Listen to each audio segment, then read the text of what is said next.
قل ان کنتم تحبون اللہ فاتبعونی یحببکم اللہ۔ اے نبی جی آپ فرما دو کہ اگر تم اللہ سے محبت کرتے ہو جیسا کہ تمہارا دعویٰ اور زعم ہے تو میری اطاعت کرو، اللہ بھی تم سے محبت کرے گا۔ وَيَغْفِرْ لَكُمْ ذُنُوبَكُمْ اور تمہارے گناہوں کو بخش دیں گا۔ وَاللَّهُ غَفُورٌ رَحِيمٌ اور اللہ بڑا بخشنے والا اور مہربان ہے۔ اس آیت کریمہ میں چند باتیں ہم نے گزشتہ سمجھی تھی، آج بھی چند باتوں کو سمجھتے ہیں۔ پہلا تو دیکھو ایک تخویف اور تشویق کا اصول اللہ کا کیا ہے۔ تخویف کہتے ہیں ڈرانے کو، تشویق کہتے ہیں شوق دلانے کو۔ اللہ رب العزت نے انسان کی فطرت یوں بنائی ہے کہ یہ خوف سے بھی اثر لیتا ہے اور شوق سے بھی اثر لیتا ہے، یعنی اگر اس کو ڈرایا جائے تو بھی اس کی زندگی پر فرق پڑ جاتا ہے، اور اس کو شوق دلایا جائے، میٹھی باتیں کی جائے، رحم و کرم کی باتیں کی جائے تو اس کا بھی اثر پڑتا ہے۔ تو اس مزاج کے اوپر چونکہ اللہ رب العزت نے اس کو پیدا فرمایا ہے، لہذا اللہ رب العزت نے قرآن میں اس کے اس مزاج کا خیال کرتے ہوئے ایسے احکام اور ایسی آیتیں بھی نازل فرمائی ہیں جو ڈراتی ہے، تاکہ آدمی ڈر کر اللہ کی نافرمانی اور معصیت میں لیڈر نہ بن جائے، اور اللہ کی معصیت کے اندر جو ہے بے دھڑک آگے بڑھنے والا نہ بنے۔ اور اللہ رب العزت نے شوق والی اور رحمت کی آیتوں کا ذکر بھی فرمایا ہے تاکہ بندہ ڈر کے مارے بالکل اللہ کی رحمت سے مایوس نہ ہو جائے، بلکہ اللہ کی رحمت سے امید کر کر بھی آگے بڑھے۔ بعض بندے وہ ہوتے ہیں یا بعض حالتیں ایسی ہوتی ہیں جن حالتوں کے اندر خوف سے بندہ سیدھے راستے پر آتا ہے، اور بعض حالتیں وہ ہوتی ہے یا بعض بندے وہ ہوتے ہیں جو رحمت اور شوق کی بنیاد کے اوپر جو ہے وہ نیک اعمال کے اوپر آتے ہیں۔ اس لیے اللہ نے پچھلی آیتوں کے اندر، اس لیے مولانا ادریس کاندھلوی رحمۃ اللہ علیہ لکھتے ہیں کہ پچھلی آیتوں میں یحذرکم اللہ نفسہ فرمایا کہ اللہ تم کو اپنی ذات سے ڈراتا ہے، یہ کہہ کر ڈرانے کا اور تخویف کا کام کیا۔ اب رحمت کی بات کر کر اللہ رب العزت امید دلا رہے ہیں، اور کہا ہے الایمان بین الخوف والرجاء کہ ایمان ڈر اور امید کے درمیان کی چیز کا نام ہے، لہذا بندے کو ڈرایا بھی جاتا ہے اور اس کو امید بھی دلائی جاتی ہے۔ صرف امید دلائی جائے تو بندہ یہ سمجھنے لگتا ہے کہ نانی اماں کا گھر جنت ہے، جو چاہے وہ کروں، اور صرف ڈرایا جائے تو نا امید ہو جاتا ہے۔ تو دونوں چیزوں کو ساتھ میں رکھ کے ایمان کی کیفیت کو درست کیا جاتا ہے۔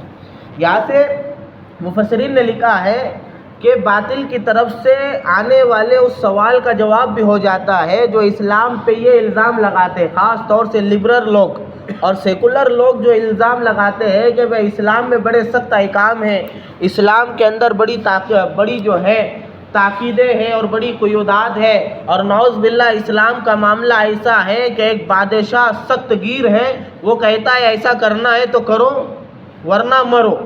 اس طریقے سے جو ہے اسلام کا نظام ہے۔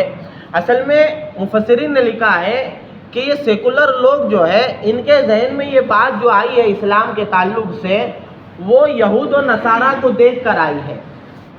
یہود کا معاملہ ایسا تھا کہ وہ دین کو لے کر بہت زیادہ سختیوں کے اندر تھے، اور نصارہ کا معاملہ ایسا تھا کہ وہ دین کو لے کر بہت زیادہ جو ہے امیدوں کے اندر تھے۔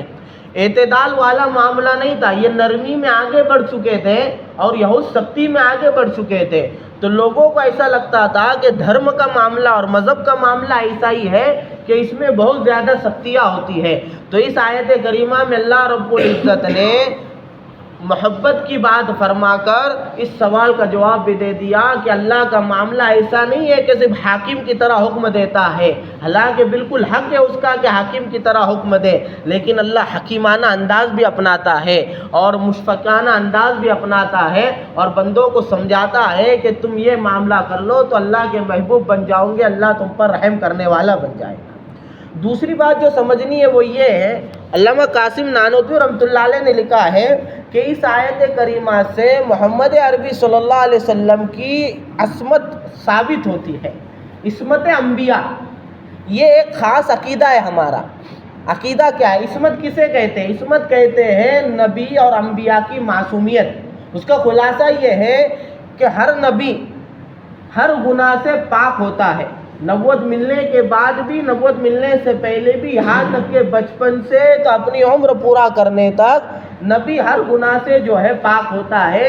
یہ عصمت انبیاء کا جو ہے خلاصہ ہے، اور یہ ہمارے بنیادی عقیدوں کے اندر ہے کہ تمام نبیوں کو معصوم مانا جائے۔ اس آیت کریمہ سے عصمت انبیاء اس طرح ثابت کی ہے، قاسم نانوتوی رحمۃ اللہ علیہ نے فرماتے ہیں کہ دیکھو اللہ نے دو طرح کی مخلوق بنائی، ایک شیطان ہے اور ایک جو ہے فرشتے ہیں۔ اور شیطان کا خاصہ یہ ہے کہ وہ کفر کے اوپر رہتا ہے، شیطان کا لازمہ یہ ہے کہ کفر نافرمانی پہ رہتا ہے، اور اس کے اندر نفس ہی نفس بھرا ہوا ہے۔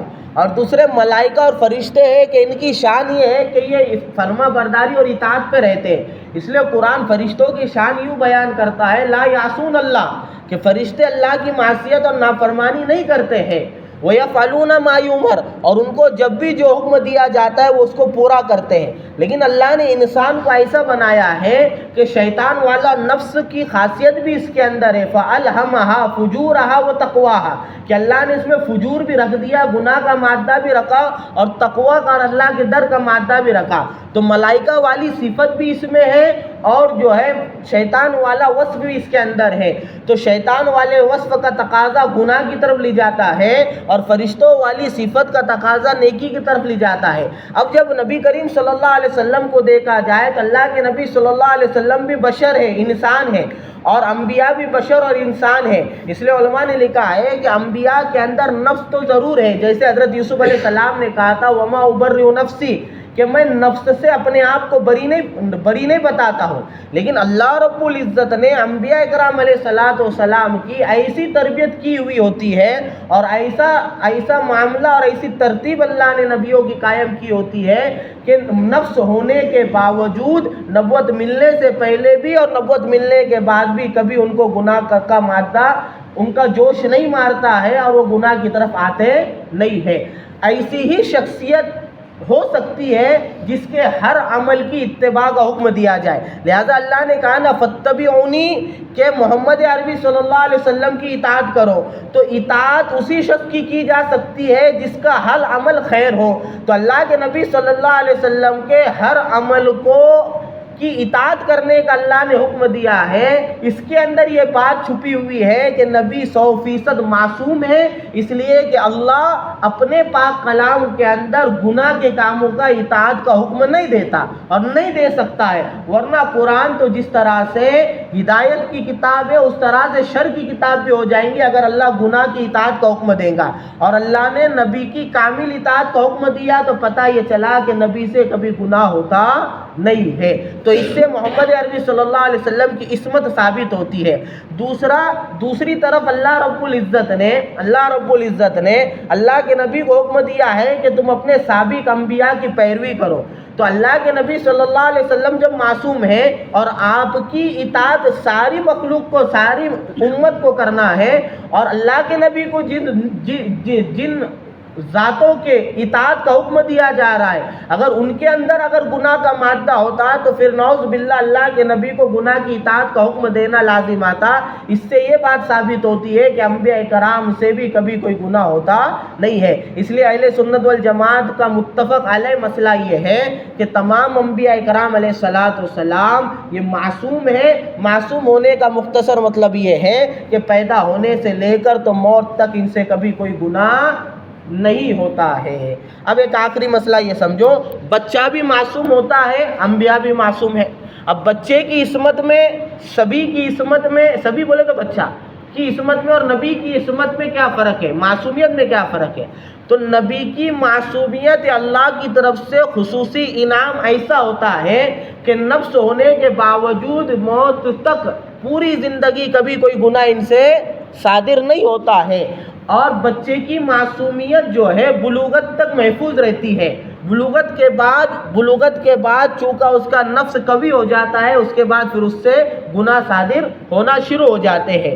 دوسری بات یہ ہے کہ بچے کے اندر گناہ کا مادہ ہوتا ہی نہیں ہے، تو گناہ کا مادہ نہیں ہونے کی بنا کے اوپر وہ معصوم ہوتا ہے۔ لیکن بچے کی معصومیت نبیوں کی معصومیت کی طرح نہیں ہوتی ہے۔ نبی کی معصومیت پیدا ہونے سے لے کر مرنے تک ہوتی ہے وفات تک ہوتی ہے، اور بچے کی معصومیت بلوغ سے پہلے ہوتی ہے۔ اور دوسرا فرق یہ ہے کہ انبیاء کے اندر نفس ہونے کے باوجود گناہ نہیں کرتے، اور بچوں کے اندر نفس ایسا کمزور ہوتا ہے کہ گناہ کا مادہ اور تقاضا ان کے اندر نہیں ہوتا ہے۔ تو اس آیت کریمہ سے قاسم نانوتوی رحمۃ اللہ علیہ نے یہ بات بھی ثابت کی ہے کہ تمام انبیاء کرام اور اللہ کے نبی صلی اللہ علیہ وسلم معصوم ہیں۔ یہی وجہ ہے کہ اللہ نے مطلق طور پر آپ کی کامل اطاعت کا حکم دیا ہے۔ اللہ رب العزت ان سب باتوں پر ایمان لانے کی، دعوت چلانے کی، عمل کرنے کی توفیق عطا فرمائے۔